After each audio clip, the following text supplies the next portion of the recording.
Caliban's mirror in the age of the internet. It is a fundamental human desire to be seen, known, and understood. We exist in a constant state of self-creation.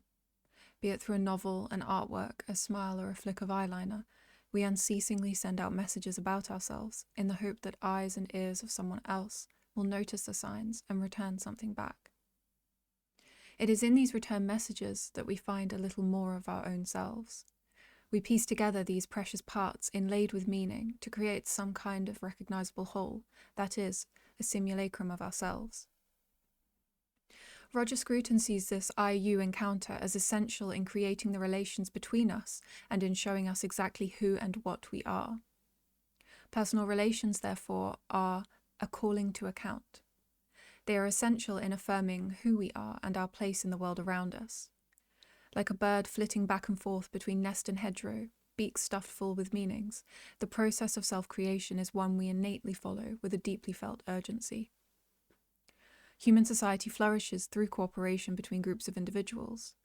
Tightly bound by shared morality, it is through forging and maintaining connections that the tribe, and us within it, can thrive. Self-recognition then is about recognizing ourselves in relation to that of which we are a part. Our tribes, something larger than ourselves. That is why it is so pleasing to be recognized. We grope in the dark for connection, for validation, for somebody to recognize the I that is and only can be you. The real importance of the I-you connection, however, lies in its move beyond mere egoistic notions of identity. As gratifying as it can be to feel seen and appreciated for who one is.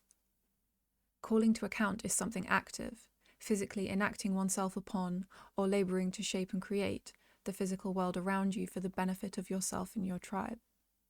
Such manual work is grounding, invigorating, and healthful. Displaced from the physical realm to the internet, we replicate the same patterns of behaviour. Nestled in a community of fellow misfits, I send out my messages, selfies, rants, turns of phrase, and if I have taken care to abide by that particular community's social rules, I will come to receive a slew of affirming responses.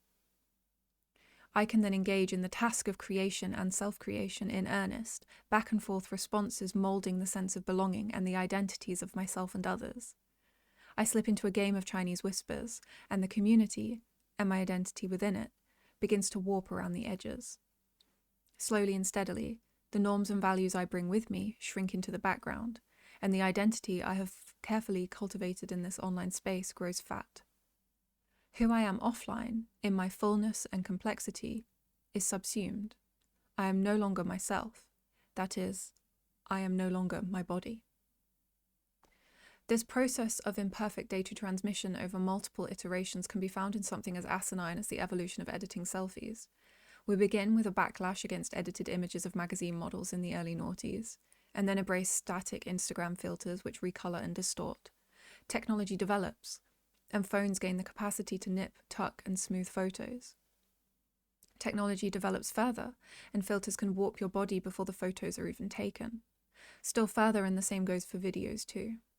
Back and forth, a near endless web of communications between girls and companies and girls again across the world. And then the norm shifts. It leaks offline. Fillers strain the faces of desperate young women, while others die from plastic surgery complications. This simulacrum of me, when held up against the real thing, is an ugly mismatch. We react as Caliban seeing his own reflection. Wilde's observations remain pertinent. The 19th century dislike of realism is the rage of Caliban seeing his own face in a glass. The 19th century dislike of romanticism is the rage of Caliban not seeing his own face in a glass. While driven to pursue something beyond the mundane, to escape realism, in amongst all this heady unreality, we remain humans, desperate in our search for authentic connection and recognition. It has been remarked before that a consequence of becoming so deeply embedded in online communities is that we have become able to convince ourselves that our bodies and minds are more malleable than they really are. This is a form of cognitive dissonance. When faced with the disconnect between real and imagined selves, we might attempt to converge the two through needles, knives, and medicines. The mental load from such a devastating burden must surely be great. We rage against our reflection in the glass. And yet once unmoored from reality and in denial of our own reflection, life is hardly any better. The human urge to improve our lot in all respects, happiness, convenience, knowledge, waist-hip ratio, what have you, constitutes innumerable attempts at achieving perfection. In so doing, we have also uncovered many ways of living in opposition to our natures. Bumping up against the inconvenient materiality of flesh can be discomforting. We are now sicker and happier and lonelier than we have ever been.